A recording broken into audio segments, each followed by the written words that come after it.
بسم الله الرحمن الرحيم. الحمد لله وكفى وسلام على عباده الذين اصطفى أما بعد. أعوذ بالله من الشيطان الرجيم. بسم الله الرحمن الرحيم. والفجر وليال عشر والشفع والوتر. وقال رسول الله صلى الله عليه وسلم: من وجد ساعة فلم يضحي فلا يقربن مصلانا. صدق الله العظيم وصدق رسوله النبي الكريم. اللهم صل على سيدنا محمد وعلى آل سيدنا محمد وبارك وسلم.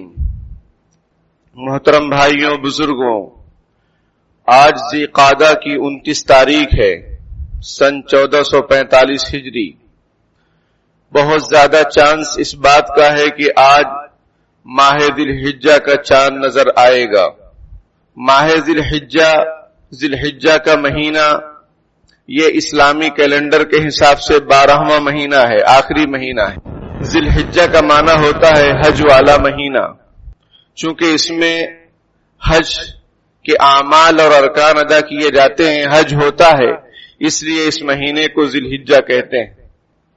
اسلام میں اس کی بڑی فضیلت ہے اس مہینے کی، کیونکہ یہ حرمت والے مہینوں میں سے ایک مہینہ ہے، اور اس کی 10 راتیں 10 دن بھی بڑے فضیلت والے ہیں شروع کے.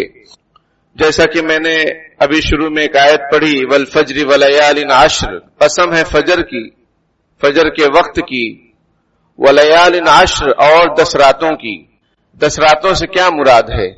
تو جمہور مفسرین کا یہ کہنا ہے کہ اس سے مراد ذی الحجہ کی 10 راتیں ہیں، 10 دن ہیں. حدیث شریف میں نبی اکرم صلی اللہ علیہ وسلم نے ارشاد فرمایا کہ اللہ تعالی کے نزدیک دنوں میں سب سے زیادہ محبوب دن جس میں کوئی عمل کیا جائے وہ ذی الحجہ کے 10 دن ہیں. آپ صلی اللہ علیہ وسلم نے ارشاد فرمایا کہ اس میں ایک دن کا روزہ 1 سال کے روزے کے برابر ہے، اور اس کی رات میں عبادت کرنا شب قدر میں عبادت کرنے کے برابر ہے. کتنی بڑی بات! ایک دن کا روزہ 1 سال کے روزے کے برابر، اور اس کی راتوں میں عبادت کرنا شب قدر میں عبادت کرنے کی طرح ہے. تو میرے بھائیوں بزرگوں، ہمیں ان ایام کی قدردانی کرنی چاہیے. ہو سکے تو روزہ رکھیں، نفل روزہ، اس کی فضیلت آپ کے سامنے آئی. نہیں تو اگر ہمارے روزے چھوٹے ہوئے ہیں، قضا ہوئے ہوں، چھوٹ گئے ہوں، تو ان کی قضا کر لیجئے. خاص طور پر خواتین کے روزے چھوٹ جاتے ہیں ان کے منتھلی سرکل کی وجہ سے، پیریڈ کی وجہ سے. یہ موقع ہے کہ وہ ان دنوں میں روزوں کی قضا کر لیں. لیکن یاد رکھیے کہ روزہ قضا کریں گے تو روزہ قضا کرنے کا معاملہ حل ہوگا، اور نفل کی نیت سے روزہ رکھیں گے تو وہ فضیلت حاصل ہوگی. ایسا نہیں ہے کہ آپ روزے کی قضا بھی کریں اور نفل کی بھی نیت کر لیں تو صرف وہ قضا ادا ہوگا، نفل کا ثواب نہیں ملے گا. یہ مسئلہ ہے. یعنی روزے میں 2 نیت نہیں کر سکتے آپ، ایک ہی نیت کرنی ہوگی. نبی اکرم صلی اللہ علیہ وسلم نے ارشاد فرمایا کہ جو شخص قربانی کا ارادہ کرے اور ذی الحجہ کا چاند نظر آ جائے تو اس کو چاہیے کہ وہ بال اور ناخن نہ کاٹے. یہ مستحب ہے، یعنی اس پر عمل کرنا ثواب کا کام ہے. تو جن حضرات کا قربانی کا ارادہ ہے وہ جب چاند نظر آ جائے گا تب سے لے کر قربانی تک، جب ان کا جانور قربان ہو جائے تو پھر بال اور ناخن وغیرہ وہ کاٹ سکتے ہیں. اس سے پہلے نہ کاٹنا بہتر ہے. لیکن اگر کوئی کاٹ لیا تو کوئی گناہ نہیں ہوگا اور قربانی پر کوئی فرق نہیں پڑے گا. بات سمجھ رہے ہیں؟ اور اگر کسی کے 40 دن ہو گئے، اس نے بالوں کی صفائی نہیں کی، اب یہ ذی الحجہ کا مہینہ شروع ہو گیا اور اس کے 40 دن ہو چکے ہیں، تو اب اس پر بالوں کی صفائی کرنا واجب ہے. نہیں کرے گا تو گنہگار ہوگا. کیونکہ جو بال ہیں، مونچھ کے بال ہیں، بغل کے بال ہیں، زیر ناف جو بال ہیں، ان کو 40 دن کے اندر اندر صاف کرنا ضروری ہے. اگر 40 دن سے اوپر ہو جائے تو یہ مکروہ تحریمی ہے، یعنی گناہ کا کام ہے کہ بالوں کو چھوڑے رکھنا، نہ صاف کرنا. یہ بھی ذہن میں رکھیں. اس لیے آج کا دن کا موقع ہے کہ بالوں کی صفائی مکمل کر لیں، بال وغیرہ کٹانا ہو کٹوا لیں، اور اگر کسی کو موقع نہیں ملا ان دنوں میں، ذی الحجہ کے دنوں میں اگر اس نے کاٹ لیا تو وہ گنہگار نہیں ہوگا. یہ الگ بات ہے کہ اس کو اس سنت پر عمل کا ثواب نہیں ملے گا، مستحب کا ثواب نہیں ملے گا. رسول اللہ صلی اللہ علیہ وسلم نے ارشاد فرمایا کہ جب ذی الحجہ کا مہینہ شروع ہو تو اس کے اندر فَأَكْثِرُوا فِيهِنَّ التَّهْلِيلَ، اس میں لا الہ الا اللہ خوب پڑھو، تحمید الحمدللہ پڑھو، تکبیر اللہ اکبر پڑھو، تسبیح سبحان اللہ پڑھو. یہ آپ صلی اللہ علیہ وسلم کا فرمان ان دنوں میں. پھر وہ 9 تاریخ کو فجر سے جو ایام تشریق کہلاتے ہیں اور تکبیرات تشریق جو پڑھی جاتی ہے وہ ایک الگ مسئلہ ہے، اس کو انشاءاللہ آئندہ ہفتے ذکر کریں گے. سمجھ میں آئی بات؟ لیکن یہ مہینہ جب شروع ہو جائے تو خوب کثرت کے ساتھ آپ صلی اللہ علیہ وسلم نے فرمایا کہ سبحان اللہ والحمد للہ ولا الہ الا اللہ واللہ اکبر کثرت سے اٹھتے بیٹھتے چلتے پھرتے گھروں میں بازاروں میں پڑھو، کیونکہ ان ایام میں اللہ کو اعمال بہت زیادہ پسندیدہ ہیں. اور حرمت والے مہینے یہ بھی ایک فضیلت کی چیز. پھر 10 دن کی الگ سے فضیلت حضور صلی اللہ علیہ وسلم نے بیان فرمائی. ان راتوں کی قسم اللہ تعالیٰ نے قرآن پاک میں کھائی ہے. تو میرے بھائیوں، غنیمت سمجھ زندگی کی بہار کہ آنا نہ ہوگا یہاں بار بار. اللہ تعالیٰ نے ہمیں فرصت زندگی، لمحات زندگی عطا فرمائے ہیں تو ہمیں اسی قدر کرنی چاہیے. ورنہ زندگی کا چراغ کب گل ہو جائے کچھ پتا نہیں، کب اللہ کے پاس جانے کا موقع آ جائے کچھ معلوم نہیں. تو قدر کرنی چاہیے ان لمحات کی. توبہ، استغفار، اچھے اچھے اعمال جتنا ہو سکے، اور جو حضور نے جن کا ذکر فرمایا ان کو تو کرنا ہی چاہیے. حضرت حفصہ رضی اللہ تعالیٰ عنہ فرماتی ہیں کہ نبی اکرم صلی اللہ علیہ وسلم عاشورے کا روزہ یعنی محرم میں جو 10ویں محرم کو روزہ رکھا جاتا ہے وہ، اور ہر مہینے کے 3 دن اور ذی الحجہ کے روزے کبھی چھوڑتے نہیں تھے، رکھتے تھے، ہمیشہ رکھتے تھے. تو ہمیں اور آپ کو چاہیے کہ ہم بھی اس پر عمل کرنے کی کوشش کریں. زندگی آمد برائے بندگی، یہ ہمیں اور آپ کو جو زندگی ملی ہے وہ کس لیے ملی ہے؟ بندگی کے لیے، عبادت کے لیے. جتنا ہو سکے جو ہو سکے کریں، اللہ کو راضی کرنے کی فکر کریں، ورنہ پھر بعد میں افسوس کرنے سے کوئی فائدہ نہیں ہوگا. ایک بات شروع میں ابھی میں نے ذکر کی، حدیث شریف بھی پڑھی، من وجد ساعتا فلم یضحی فلا یقربن مصلانا، کہ جو وسعت رکھے قربانی کی اور وہ قربانی نہ کرے وہ ہمارے مصلی یعنی عیدگاہ کے قریب نہ آئے. یہ آپ صلی اللہ علیہ وسلم کا فرمان ہے. قربانی کس پر واجب ہے؟ جس پر زکوٰۃ واجب ہے اس پر قربانی واجب ہے. یہ تو ایک موٹا سا مسئلہ ہے. لیکن وہ حضرات جن پر زکوٰۃ واجب نہیں ہے لیکن ان کے پاس اسباب اتنے ہیں کہ وہ نصاب کو پہنچ جائے، اور اس پر سال گزرنا ضروری ہے نہیں بالکل بھی. زکوٰۃ میں کیا ہے کہ سال گزارنا چاہیے. سمجھ میں آئی بات؟ سال پر زکوٰۃ فرض ہوتی ہے. قربانی اور صدقہ فطر میں یہ معاملہ نہیں ہے. کیا معاملہ ہے؟ یہ ہے کہ کسی کے پاس اتنا اسباب ہو، اتنا سامان ہو، اتنی جائیداد ہو کہ وہ اس کی ضرورت سے زیادہ ہو، اور اتنی ہو کہ نصاب کو پہنچ جائے. نصاب کیا ہے؟ چاندی کا نصاب 52.5 تولہ چاندی، جس کی قیمت مارکیٹ میں تقریباً 45,000 روپے ہوگی. معلوم کر لینا آپ. اب 45,000 روپے کسی کے پاس کیش رکھے ہوئے ہیں، یا پھر اس کے پاس ساز و سامان بہت ہے گھر میں جو ضرورت سے زائد مطلب یہ کہ جو روز مرہ استعمال ہو رہے ہیں وہ ضرورت کے لیے ہیں، اور جو یوں ہی رکھے ہوئے ہیں سوکیس میں. سمجھ میں آئی بات؟ بڑے بڑے برتن رکھے ہوئے ہیں، کبھی سالوں میں اس کی ضرورت پڑتی ہے، وہ ضرورت کے اندر داخل نہیں ہے. 3 جوڑی کے علاوہ کپڑے یہ ضرورت سے زائد. اب آپ سمجھ لو شریعت ضرورت سے زائد کا کیا مطلب بیان کر رہی ہے. 2 موبائل، 2 گاڑیاں ہیں، سمجھ میں آئے گا، 2 چپل ہیں. ایک چپل پہننے کا وہ آپ کی ضرورت ہے، اس کے علاوہ ایکسٹرا. اب یہ ٹوٹل اگر شمار کیا جائے، اس کی قیمت نکالی جائے، یہ 2 مکان، ایک مکان میں رہتے ہیں, ایک مکان کرائے پر ہے, تو اس میں زکات نہیں ہے. زکات 4 چیزوں میں ہے: سونا, چاندی, روپیہ پیسہ اور مال تجارت. وہ پلاٹ جو بیچنے کے لیے آپ نے رکھا ہے اس پر زکات آئے گی, لیکن پلاٹ خریدیں یوں ہی کوئی نیت نہیں ہے تو اس میں زکات نہیں آئے گی. لیکن قربانی کے موقع پر, صدقہ فطر کے موقع پر اس پلاٹ کو شمار کیا جائے گا. آپ کی ضرورت سے زائد ہے نا, وہ اس کی قیمت کتنی ہے؟ بہت ہے, تو آپ پر قربانی واجب, آپ پر صدقہ فطر واجب. جن پر زکات فرض ہے ان پر تو قربانی فرض ہے ہی, اس کا ٹینشن مت لو, وہ تو ان کو کرنا ہی کرنا ہے. بات سمجھ رہے؟ لیکن جن پر زکات فرض نہیں ہے, جو زکات نہیں نکالتے, ان کے لیے مسئلہ سمجھا رہے ہیں کہ ضرورت سے زائد اگر آپ کے پاس ساز و سامان ہے جس کی قیمت چاندی کے نصاب کو پہنچ جاتی ہے, سمجھ میں آئی بات, یا پھر پلاٹ وغیرہ ہے, مکان ہے, فارم ہاؤس ہے, تو یہ ضرورت سے زائد ہے. آپ ایک مکان میں رہتے ہیں, دوسرا مکان یوں ہی پڑا ہوا ہے خالی, یا فارم ہاؤس وغیرہ ہے, تو اس کی قیمت دیکھی جائے گی. قیمت کتنی بنتی ہے؟ وہ بہت بنتی ہے, تو آپ پر بھی قربانی واجب ہے. اب قربانی کن جانوروں سے کرنا ہے؟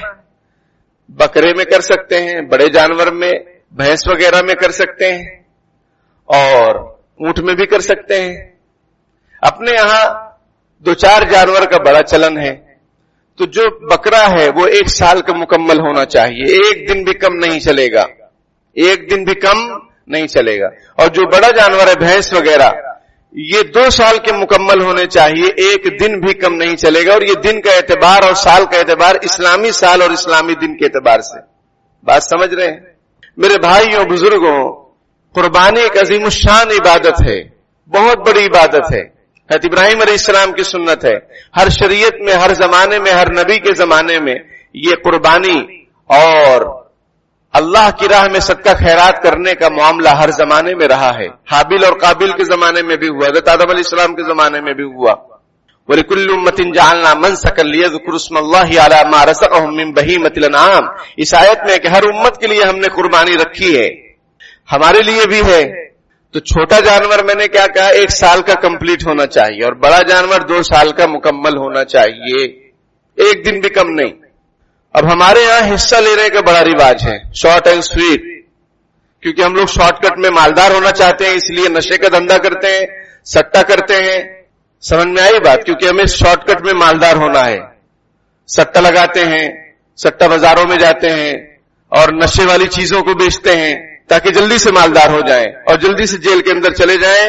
اور نشے کے بارے میں یاد رکھیے کہ نشہ جو کرتے ہیں ان کے لیے 3 خوبیاں. نمبر 1 کہ وہ بوڑھے نہیں ہوتے, نمبر 2 کتے ان کو نہیں کاٹتے, اور نمبر 3 ان کے یہاں چوری نہیں ہوتی. کیسے؟ یہ بوڑھے نہیں ہوتے مطلب یہ جوانی میں ٹپک جاتے ہیں, یہ جوانی میں ہی انتقال کر جاتے ہیں, اس لیے بڑھاپا ان کو نصیب نہیں ہوتا ہے. اور کتے نہیں کاٹتے مطلب یہ ہے کہ ڈنڈا لے کر چلتے ہیں, کمزوری اتنی آ جاتی ہے تو کتے کہاں سے آئیں گے. اور نمبر 3 چوری نہیں ہوتی, کیونکہ کھانستے رہتے ہیں اور جاگتے رہتے ہیں, تو چور بھی دیکھتا ہے نا بھائی کہ کوئی کھانس رہا ہے مطلب کوئی جاگ رہا ہے. اور جب سے موبائل نکلا ہے تب سے اور چوری کم ہو گئی ہے, اور چوریاں جو ہو رہی ہیں وہ بھی آن لائن ہو رہی ہیں. سمجھ میں آئی بات؟ کیونکہ چور جب بھی کسی گھر میں جاتے ہیں نہ کوئی آن لائن مل ہی جاتا ہے, کوئی نہ کوئی جاگتا ہی رہتا ہے. تو یہ نشہ والوں کے بارے میں نے ذکر کیا, ان کی 3 خوبیاں ہیں. اللہ تعالی سے دعا کرنی چاہیے, پناہ مانگنی چاہیے کہ اللہ تعالی ہمیں, ہماری نسلوں کو, امت مسلمہ کو اور پورے انسانوں کو نشہ کی لت سے بچائے. یہ بڑی خطرناک چیز ہے. ساری زمین جائیداد آدمی داؤں پر لگا دیتا ہے سٹے میں, نشے میں. تو ہمارے یہاں حصہ لینے کا بڑا رواج ہے. اکثر ہمارے یہاں کیا, اب ہر جگہ آپ دیکھیں گے واٹس ایپ پر کوئی پونا میں ہے تو اس کا آ رہا ہے کہ ہم سے رابطہ کریں 1500 میں, 2200 میں. کوئی بمبئی میں ہے, کوئی کہاں ہے, کوئی کہاں ہے, سب اپنا ایک ماشاءاللہ کام کر رہے ہیں. دیکھیے جو مخلصین ہیں, جو سچے ہیں, وہ اللہ کے ہاں مقبول ہیں اور لوگوں کے یہاں پہ بھی بھروسے مند ہیں. لیکن جو دھوکہ دڑی ہو رہی ہے اس سے بھی آنکھ نہیں بند کرنا چاہیے. ہو یہ رہا ہے, شہر میں بھی یہ باتیں سننے میں آتی ہیں اور باہر بھی سننے میں آتی ہیں. لوگ بتاتے ہیں کہ وہ جانور چھوٹے چھوٹے رہتے ہیں, ان کی عمر بھی نہیں رہتی 2 سال کی, نہ دکھنے میں نہ کسی میں ان کو قربان کر دیا جا رہا ہے. آپ سے پیسہ لے لیا جا رہا ہے اور ان کو قربان کر دے رہے ہیں جن کی عمر نہیں ہو رہی ہے. اب بتائیے کیا قربانی صحیح ہوگی آپ کی؟ چلو آپ نے بھروسہ کیا وہ سامنے والے پر، اس کا قصور ہے، آپ کا بھی قصور ہے. آپ کا کیا قصور ہے؟ نبی اکرم صلی اللہ علیہ وسلم نے حضرت فاطمہ رضی اللہ تعالیٰ عنہ سے فرمایا اپنی لخت جگر سے کہ بیٹی فاطمہ جب آپ کی قربانی ہونے لگے جانور کی تو آپ وہاں موجود رہیں. بلکہ مسئلہ یہ ہے کہ عورت بھی جانور ذبح کر سکتی ہے، اگر اس کا دل مضبوط ہے تو کر سکتی ہے، وہ آپ سے کم تھوڑی ہے. شریعت نے اجازت دی ہے، وہ چاہے تو اپنے ہاتھوں سے ذبح کر لے، نہیں تو کم از کم اپنے قربانی کے جانور کے سامنے وہ موجود رہے. ہم لوگ کہاں موجود رہتے ہیں؟ سوئے رہتے ہیں. ہمارے یہاں عید کا مطلب کیا ہے؟ آرام، سونا، رات بھر جاگنا. چلو قربانی میں تو ایسا نہیں ہے قربانی کے موقع پر، لیکن عید الفطر میں تو یہی ہے کہ رات بھر شاپنگ کرو، دکاندار بیچتے ہیں اور گراہک خریدتے ہیں اور عید کی صبح میں سوتے ہیں سب ٹوٹل. یہ ہم نے مذاق بنایا ہوا ہے عیدوں کا.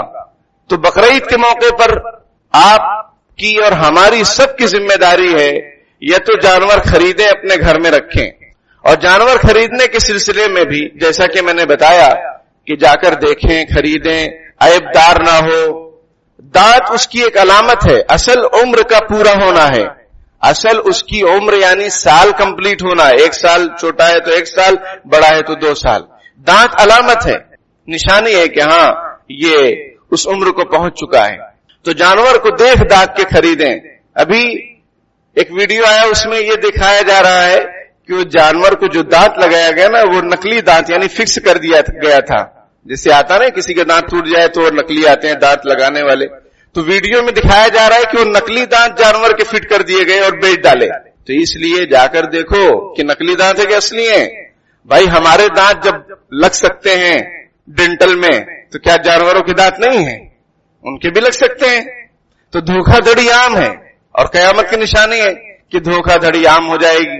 اور رسول اللہ صلی اللہ علیہ وسلم نے ارشاد فرمایا من غشنا فلیس منا، جو دھوکہ دے وہ ہم میں سے نہیں ہے. بات سمجھ رہے ہیں؟ تو اس لیے اے بسا ابلیس آدم روح ہست پس بہر دستے نہ باید داد دست کار شیطان می کند نامش ولی گر ولی این لعنت بر ولی. مولانا جلال الدین رومی رحمۃ اللہ علیہ فرماتے ہیں کہ بہت سارے ابلیس آدمی کی شکل میں گھوم رہے ہیں، بس ہر ایک کے ہاتھ میں اپنے ہاتھ کو نہیں دے دینا چاہیے. شیطانوں جیسا کام کرے اور اس کا نام ولی ہو، اگر یہ ولی ہے تو ایسے ولی پر لعنت ہے. تو اس لیے آنکھ بند کر کے کسی پر بھروسہ مت کرو بھائیوں بزرگوں. قربانی کروانا ہے تو خود خریدو جانور، جا کر دیکھو، عیب دار نہ ہو، سال مکمل ہو.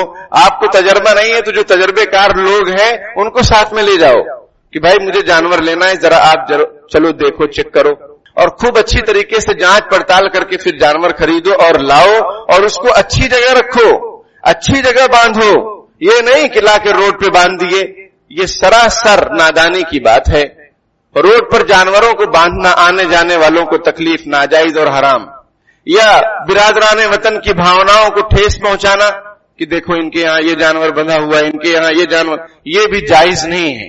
آپ اپنے گھر میں باندھیے، جگہ نہیں ہے تو کہیں اور انتظام کیجئے، اور انتظام نہیں ہے تو پھر دیکھیے حصہ وغیرہ لیجئے. لیکن حصہ وغیرہ لینے میں ایک دم غافل مت ہو جاؤ کہ بھائی ہم نے فلاں صاحب کو دے دیا آپ مطمئن ہیں. نہیں، چیک کرو، دیکھو اپنی قربانی. جب آپ کے جانور کی قربانی کا وقت ہو آپ وہاں موجود رہو اور دیکھو کہ واقعی جانور صحیح ہے کہ نہیں ہے، قربانی کیسے کر رہے ہیں، کیا کر رہے ہیں. سمجھ میں آئی بات؟ ورنہ ہوتا یہ کہ جانوروں کو بھوسے کی طرح کسی کمرے میں بند کر دیا جاتا ہے، نہ کھانا دیا جاتا ہے طریقے سے، یعنی نہ چارہ دیا جاتا ہے، نہ پانی وغیرہ پلایا جاتا ہے، اور وہ بھوسے کی طرح رہتے ہیں اور پھر قربانی کے دن دھڑا دھڑ گرایا جاتا ہے. یہ سب کیا ہے؟ یہ عبادت کا مذاق نہیں ہے تو کیا ہے؟ شریعت اس طریقے سے قربانی کا حکم دیتی ہے آپ کو کہ جانوروں کو تکلیف پہنچاؤ. نہیں، ایسا نہیں ہے. رسول اللہ صلی اللہ علیہ وسلم نے تو ایک صاحب کو دیکھا کہ انہوں نے بکری گرائی اور اس کے سامنے چھری تیز کر رہے ہیں. حضور نے فرمایا کہ تم ایسا کیوں کر رہے ہو؟ تم 2 موت مارنا چاہتے ہو جانور کو. ایک تو وہ تمہاری یہ حرکت کو دیکھ کر اس کی موت ہوگی اور دوسرا ذبح کرو گے تب اس کی موت ہوگی. حضور نے منع فرمایا. چھری وغیرہ پہلے سے تیز کر لو، جانور کے سامنے ایسا مت کرو. تو بہت خیال رکھیں. یہ نہیں کہ جانور خریدے لا کے باندھ دیے باہر, اب وہ دھوپ لگ رہی ہے, خود تو آرام سے کولر کے سامنے ہے اور کولر بھی فیل ہو رہے ہیں, اتنی سخت گرمی پڑ رہی ہے, خود آرام سے ہے اور جانور دھوپ میں کھڑا ہے, بارش ہو رہی بارش میں کھڑا ہے. یہ کیا ہے؟ یہ مناسب نہیں ہے. آپ انتظام کیجئے اس کا, رہنے کا, سہنے کا, کھانے پینے کا اچھا انتظام کیجئے. تبھی تو جب آپ اس کو ذبح کریں گے تو آپ کے دل میں اس کی محبت ہوگی. یہ نہیں کہ بس گوشت کھانے سے مطلب ہے, یہ نہیں ہونا چاہیے. پھر جو قربانی کا مقصد ہے وہ مقصد فوت ہو جائے گا, ثواب کے بجائے گناہ ہو سکتا ہے. تو قربانی کس پر واجب ہے وہ آپ سمجھ چکے ہوں گے. صاحب نصاب پر, اور صاحب نصاب یعنی چاندی کا نصاب. اور چاندی کا نصاب میں نے سمجھایا, ضرورت سے زائد ساز و سامان اگر آپ کے پاس ہے تو آپ پر قربانی واجب ہے. ایک غلط فہمی کہ گھر میں سرپرست نے کر دیا تو سب کی طرف سے ہو گیا, یہ غلط بات ہے. جو صاحب نصاب ہے, ہاں نابالغ پر کچھ بھی واجب نہیں, نہ نماز واجب ہے, نہ نماز فرض ہے, نہ زکوٰۃ فرض ہے, نابالغ پر کچھ نہیں. جب بالغ ہو جائے گا تو اس پر شریعت کے احکام لاگو ہوتے ہیں. تو جو بالغ ہیں اور صاحب نصاب ہیں تو ان پر قربانی واجب ہے. چاہے گھر میں 5 افراد ہوں, سب صاحب نصاب ہوں, سب پر قربانی واجب ہے. ایک بکرا کر دینے سے پورے گھر والوں کی طرف سے ہو جائے گا, یہ غلط فہمی ہے. سمجھ میں آئی بات؟ بڑے جانور میں 7 حصے ہوتے ہیں اور چھوٹا جانور جو ہوتا ہے اس میں 1 حصہ ہوتا ہے. عقیقے کو بھی شامل کیا جا سکتا ہے کہ مان لیجئے گھر میں کوئی بچہ پیدا ہوا تھا, اب اس کو قربانی کے موقع پر اس کا عقیقہ بھی کرنے کا ارادہ ہے, کر سکتے ہیں. بڑے جانور میں اگر لڑکا ہے تو 2 حصہ لے لو اور لڑکی ہے تو 1 حصہ لے لو, کیونکہ عقیقہ بھی عبادت اور قربانی بھی عبادت, دونوں عبادت شامل ہو سکتی ہیں. جس کا عقیقہ نہ ہوا ہو کیا اس پر قربانی واجب نہیں ہے؟ عقیقہ اور قربانی دونوں کا کوئی تعلق نہیں ہے آپس میں واجب ہونے کے سلسلے میں. عقیقہ مستحب ہے, قربانی واجب ہے. عقیقہ نہیں ہوا ہے تو کوئی بات نہیں, اگر آپ صاحب نصاب ہیں آپ پر قربانی واجب ہے. عقیقہ بھی کرنا چاہیں کر سکتے ہیں. 1 حصہ عقیقہ کا رکھ لو یا 2 حصہ رکھ لو اور 1 حصہ قربانی کا رکھ لو, عقیقہ بھی ہو جائے گا, قربانی بھی ہو جائے گی. بہانے بازی نہیں چلے گی کہ ہمارا عقیقہ نہیں ہوا, یہ نہیں ہوا, وہ نہیں. بہانے بازی شریعت میں مت کیجئے. جو حکم ہے اس پر مکمل کھلے دل سے عمل کیجئے. اللہ نے مال دیا ہے کس لیے؟ اللہ نے مال دیا ہے اس لیے دیا ہے تاکہ آپ اللہ کی رضا والے کاموں میں خرچ کر سکیں. جس وقت جو حکم ہو اس وقت وہ عمل کرنا سب سے بڑی فضیلت کی بات. بعض لوگ یہ کہتے ہیں اتنے جانور ذبح کرتے ہیں, اتنا پیسہ جمع کر لو اور کسی غریب کو دے دو. تو یہ سوال آپ کو شادی کے موقع پر کیوں نہیں ہوتا ہے؟ ہلدی کے کھانے اور منڈپ کے کھانے اور حج کے کھانے پر اور عمرے کے کھانے پر کیوں نہیں ہوتا یہ سوال؟ اس وقت کرو, اس وقت سوال نہیں ہوگا. جہاں عبادت کرنے کا موقع آئے گا وہاں نفس اور شیطان ایسی پٹی پڑھائیں گے کہ اللہ کی پناہ. اس لیے وہ بھی کلیئر ہم کر دیتے ہیں کہ قربانی کے دنوں میں سب سے افضل عمل اللہ کے نزدیک جانور کا خون بہانا ہے, یعنی قربانی کرنا ہے. اس میں یہ کہنا کہ یہ پیسہ ان کو دے دو, یہ پیسہ صدقہ کر دو, تو میں نے بتلایا, میں نے اور بھی مثالیں دی ہیں. ایسے مواقع پر کیوں آپ کو خیال نہیں آتا کہ چلو شادی سادگی سے کر لیتے ہیں, یا اپنی شادی میں 2-4 غریبوں کی بھی بچیوں کی شادی شامل کر لیتے ہیں, ان کی بھی شادی کروا دیتے ہیں, یا وہ پیسہ بچا کے بچے اور بچی کو عمرہ کرنے بھیج دیتے ہیں, یا ہلدی اور منڈپ کا کھانا جو خرچہ ہو رہا ہے وہ بچا کر مہر فاطمی جو سنت مہر ہے اس کو قائم کر دیتے ہیں. یہ سب خیالات اس وقت نہیں آتے ہیں. تو نفس اور شیطان کے دھوکے سے بچیے. بعض لوگ کہتے ہیں کہ کیا ضرورت ہے عمرہ کرنے کی, یہ غریبوں میں بانٹ دو. اگر آپ نے کبھی عمرہ نہیں کیا ہے تو عمرہ زندگی میں 1 مرتبہ کرنا سنت ہے, حج 1 مرتبہ کرنا فرض ہے. اگر آپ کا حج فرض ادا ہو چکا ہے, اب دوبارہ حج کرنے کا دل چاہ رہا ہے لیکن خیال آ رہا ہے کہ میرے پڑوسی بہت تنگ دست ہیں یا فلسطین میں مدد کی ضرورت ہے, تو شیخ الاسلام مفتی محمد تقی عثمانی دامت برکاتہ میں فرماتے ہیں کہ نفلی حج اور عمرے سے بہتر ہے کہ فلسطینی بھائیوں کی مدد کی جائے, کیونکہ وہ بے سہارا ہیں, وہ ہمارے اور آپ کے منتظر ہیں. لیکن کیا کریں سوائے دعا کے, کیونکہ کوئی راستہ ایسا نہیں ہے کہ ان تک اپنے مال کو پہنچایا جا سکے. بعض لوگ دعویٰ کرتے ہیں کہ ہم کو دو ہم پہنچا دیں گے, لیکن انجام کار فراڈ نکلتا ہے. یہ تحقیقات سے بات سامنے آئی ہے. ہاں اگر کوئی مضبوط ذریعہ آپ کے پاس ہو یا آپ کی معلومات میں ہو بالکل پیسہ پہنچائیے، لیکن ہم نے بھی جتنی بھی تحقیق کی، معلومات کی، بہت مضبوط ذریعہ کوئی سمجھ میں نہیں آیا. کہیں پر راستہ بند ہے، کہیں پر بینکنگ بند ہے، کہیں پر کوئی جا ہی نہیں سکتا ہے، تو وہ پیسہ جائے گا کہاں؟ تو یہ جو دعوے کرنے والے لوگ ہوتے ہیں وہ اس میں پھر انوالو ہو جاتے ہیں اور اس میں ملوث ہو جاتے ہیں اور پیسے کا تہس نہس ہو جاتا ہے. تو یہ چیزیں ہیں میرے بھائیوں. ابھی ہمیں کرنا کیا ہے کہ یہ اشہر حرم چل رہے ہیں، حرمت والے مہینے چل رہے ہیں. ذی قعدہ بھی حرمت والا مہینہ ہے، ذی الحجہ بھی حرمت والا عظمت والا مہینہ ہے. اس میں عمل کا بھاؤ بڑھ جاتا ہے، ثواب بڑھ جاتا ہے، گناہ کا وبال بھی بڑھ جاتا ہے. تو ہمیں نیکیاں کرنی چاہیے. اپنی طرف سے، اپنے مرحومین کی طرف سے قربانی بھی کر سکتے ہیں، مرحومین کی بھی طرف سے کر سکتے ہیں. آپ صلی اللہ علیہ وسلم نے اپنی امت کی طرف سے کیا تو ہم بھی نبی اکرم صلی اللہ علیہ وسلم کے نام سے کر سکتے ہیں، تاکہ کل قیامت کے دن ہمارے لیے آپ صلی اللہ علیہ وسلم ہی تو سہارا ہیں. آپ صلی اللہ علیہ وسلم ہی کی شفاعت کی بدولت کام بن سکے گا. تو حضور کے نام سے بھی کر سکتے ہیں، اپنے مرحومین کے نام سے بھی کر سکتے ہیں. سمجھ میں آئی بات؟ اور اگر زیادہ وسعت نہیں ہے تو ایک حصہ اپنی طرف سے کر کے اس کا پورا ثواب، ایک حصہ اپنا واجب کر دیے اور ایک حصہ نفل کر لیے، اور اس کا پورا ثواب آپ صلی اللہ علیہ وسلم کو، صحابہ کرام کو، بہت سارے لوگوں کو پہنچایا جا سکتا ہے. اپنے مرحومین کو سب کو پہنچایا جا سکتا ہے. لیکن اگر ایک آدمی کی طرف سے کرنا ہے تو پھر اس کے نام سے کرنا ہے تو پھر اس کو ہی ثواب پہنچے گا. اور اگر وسعت نہیں ہے تو اپنے نام سے کرو اور اس کا ثواب سب کو پہنچا دو. جیسے 2 رکعت ہم پڑھتے ہیں، اس کا ثواب مرحومین سب کو پہنچا دیتے ہیں نا. تو ایسا ہو سکتا ہے. تو میرے بھائیوں، یہ ایام بابرکت ہیں، اس میں تسبیح، ذکر و فکر اور استغفار، روزہ، راتوں کی عبادت میں اہتمام کرنا چاہیے. 1-2 باتیں اور عرض کرنی ہے کہ الیکشن آتے جاتے رہتے ہیں، حکومتیں بنتی بگڑتی رہتی ہیں، آتی جاتی سرکاروں سے کیا لینا دینا ہے ہم کو. اب اس میں مسلمانوں کو چاہیے کہ کوئی ایسی بات یا ایسا عمل نہ کریں جس سے کوئی غلط میسج جائے یا نفرت کا ماحول بنے یا لڑائی جھگڑے کا ماحول بنے. اگر آپ کی مرضی کے مطابق کوئی عمل ہوا ہے، الحمدللہ کہیں. شریعت یہی کہتی ہے، نعمت ملے تو کیا کرنا چاہیے؟ اللہ کا شکر ادا کرنا چاہیے. تو وہ دل میں کرو، اس کو بہت زیادہ سوشل میڈیا پر لکھ کر یا نعرے لگا کر یا الٹی سیدھی باتیں کر کے اپنے آپ کو پریشانی میں مت ڈالیے. غیر کو متحد مت کیجیے. آپ کے کسی عمل سے باطل متحد ہو جاتے ہیں کہ ایسا کرنا ہے ہم بھی کریں گے، تو ایسا کرنے کی ضرورت نہیں ہے. اللہ کا شکر ادا کرو. سمجھ میں آئی بات؟ حکومتیں ہماری حفاظت نہیں کریں گی، اللہ ہماری حفاظت کرے گا. حسبنا اللہ و نعم الوکیل. یہ الگ بات ہے کہ حکومت اگر ہماری مرضی کے مطابق ہے، ہم اپنا پرستاؤ اس کے سامنے رکھ سکتے ہیں، اپنے مطالبات اس کے سامنے رکھ سکتے ہیں اور مطالبات پورے کروانے چاہیے.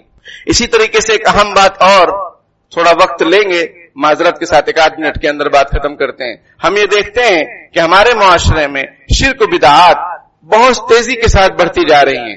غیروں کے سامنے جھکنا، قبروں پر جھکنا، سجدہ کرنا، یا کسی بانس کو یہ سمجھنا کہ یہ میری شادی کرا دے گا. شادی کرانے کا وعدہ اللہ نے فرمایا، وَخَلَقْنَاكُمْ أَزْوَاجًا. یہ بانس آپ کی شادی نہیں کرائے گا. سمجھ میں آئی بات؟ بانس کے ارد گرد گھوم رہے ہیں خواتین بھی مرد بھی. یہ کیا تماشا ہے؟ کب توبہ کریں گے؟ مرنے سے پہلے ہمیں چاہیے کہ ہم اپنی آخرت کی تیاری کریں اور اللہ سے صلح صفائی کر لیں. الا للہ الدین الخالص. اللہ کو خالص دین پسند ہے، خالص توحید پسند ہے. سمجھ میں آئی بات؟ ادھر بھی جھکائے سر، ادھر بھی جھکائے، ہر در پہ جھکے سر. یہ میری شان نہیں ہے، سامان تجارت میرا ایمان نہیں ہے. بات سمجھ میں آئی؟ تو یہ رسوم رواج جو چلتے ہیں، اس سے اپنے آپ کو بچائیں، اپنے دوست احباب کو بچائیں. یہ کھلم کھلا میں سمجھتا ہوں اللہ تعالیٰ کے حکموں کی مخالفت ہے کہ بعض کو مشکل کشا سمجھا جا رہا ہے، وہاں کپڑا باندھا جا رہا ہے، وہاں دھاگا باندھا جا رہا ہے، عورتیں جھوم برابر جھوم کر رہی ہیں، مرد وہاں کھڑے ہوئے ہیں، نمازوں کی کوئی فکر نہیں ہے، اور بعض کو مشکل کشا سمجھا جا رہا ہے. یہ شرک نہیں ہے تو کیا ہے؟ یہ شرک نہیں ہے تو کیا ہے؟ اللہ تعالیٰ سے توبہ کریں. اللہ تعالیٰ مجھے اور آپ کو کہنے سننے سے زیادہ عمل کی توفیق عطا فرمائے. آمین. وآخر دعوانا الحمدللہ رب العالمین. بسم اللہ الرحمن الرحیم. اللهم صل علی سیدنا محمد وعلی آل سیدنا مولانا محمد وبارک وسلم. اللهم لا احصی ثناء علیک انت کما اثنیت علی نفسک رب اغفر وارحم وانت خیر الراحمین. یا الہ العالمین، یا رب العالمین، ہمارے گناہوں کو معاف فرما، ہماری خطاؤں سے درگزر فرما. پیارے اللہ ہم ظاہر میں آپ کے بندے، حقیقت میں نہایت گندے ہیں، ہمارے دلوں کی گندگی کو دور فرما، ہمیں بندگی کا سلیقہ عطا فرما، شرمندگی والے کاموں سے ہماری حفاظت فرما۔ یا مالک الملک، یا ذل جلال والاکرام، پیارے اللہ ہمیں ایسی حکومت عطا فرمائیے جو عدل و انصاف والی ہو، ظلم و ستم کے خاتمے والی ہو، مہنگائی کے خاتمے والی ہو، ایسی حکومت نصیب فرما دیجئے۔ پیارے اللہ ہم سب کو اس قابل بنا دیجئے کہ ہم ملک کی باغ ڈور کو سنبھال سکیں، اور آپ نے ہمیں خلیفہ بنایا، پیارے اللہ وہ صلاحیتیں ہمیں عطا فرما دیجئے، ہمارے جرموں کو معاف فرما دیجئے، اور ہمیں غفلت سے ہماری حفاظت فرما لیجئے، اور وقت کی قدردانی کی توفیق عطا فرما دیجئے۔ پیارے اللہ ملک و ملت کی خدمت کرنے کی توفیق عطا فرما دیجئے۔ دین کی سربلندی کی جو بھی کوششیں ہو رہی ہیں پیارے اللہ اس میں ہمارا حصہ شامل فرما لیجئے، ہمیں قبول فرما لیجئے، ہماری نسلوں کو قبول فرما لیجئے۔ پیارے اللہ ہمارے اولاد کی آنکھوں کی ٹھنڈک بنا دیجئے، امیدوں سے بڑھ کر بنا دیجئے۔ پیارے اللہ اولاد کے دکھوں سے ہماری حفاظت فرما لیجئے۔ پیارے اللہ جن کو اولاد نے ان کو نیک صالح اولاد عطا فرما دیجئے، جن کو اولاد ہیں ان کی اولادوں کو آنکھوں کی ٹھنڈک بنا دیجئے، امیدوں سے بڑھ کر بنا دیجئے۔ پیارے اللہ وقت کی قدردانی کی توفیق عطا فرما دیجئے۔ مبارک مہینے چل رہے ہیں، حرمت والے مہینے چل رہے ہیں، لمحہ لمحہ کی قدردانی کی توفیق عطا فرما دیجئے۔ غفلت سے، لایانی سے، بیکاری سے ہماری حفاظت فرما لیجئے۔ پیارے اللہ ہر ایسے کام سے ہماری حفاظت فرما لیجئے جس سے آپ ناراض ہوتے ہیں، اور ہر ایسے کام کی توفیق عطا فرما دیجئے جس سے آپ راضی ہوتے ہیں۔ پیارے اللہ جو بیمار ہیں ان کو شفا کامل عطا فرما، جو مقروض ہیں غیر سے ان کے قرضوں کی ادائیگی کی شکل میں پیدا فرما، جو ناجائز قید و بند میں پکڑے ہوئے ہیں باعزت انہیں رہائی نصیب فرما، ہمارے مرحومین کی مغفرت فرما، ان کے درجات کو بلند فرما، ان کی قبروں کو نور سے منور فرما، ہمیں ان کے لیے بہترین صدقہ جاریہ بنا، ہمیں ان کو خوب اصالہ ثواب کرنے کی توفیق عطا فرما۔ پیارے اللہ فلسطین پر رحم فرما، غزہ کے حالات پر رحم فرما، پیارے اللہ حماس کو طاقت اور قوت عطا فرما، مسلم ممالک کو ہدایت عطا فرما، پیارے اللہ ہمارے اس وطن عزیز کی حفاظت فرما، پیارے اللہ مہنگائی کا خاتمہ فرما، بے روزگاری کا خاتمہ فرما، پیارے اللہ آپس میں بھائی چارے کے ساتھ پیار و محبت کے ساتھ رہنے کی توفیق عطا فرما، شریعت اور سنت پر عمل کرنے کی توفیق عطا فرما، رسوم و رواج سے ہماری حفاظت فرما، پیارے اللہ قربانی کے ایام کی قدردانی کی توفیق عطا فرما، احسن انداز میں اچھے انداز میں قربانی کرنے کی توفیق عطا فرما، پیارے اللہ دھوکہ دینے سے اور دھوکہ کھانے سے ہماری حفاظت فرما لیجئے، پیارے اللہ دھوکہ دینے سے اور دھوکہ کھانے سے ہماری حفاظت فرما لیجئے، پیارے اللہ ہمارے حالات پر رحم فرما دیجئے، اتحاد و اتفاق پیدا فرما دیجئے، ہر طرح کی ناچاکی سے ہماری حفاظت فرما لیجئے، پیارے اللہ ہماری بچیوں اور بچوں کے دین ایمان کی حفاظت فرما لیجئے، فتنہ ارتداد سے امت مسلمہ کی حفاظت فرما لیجئے، پیارے اللہ باطل کے منصوبوں کو ناکام فرما دیجئے،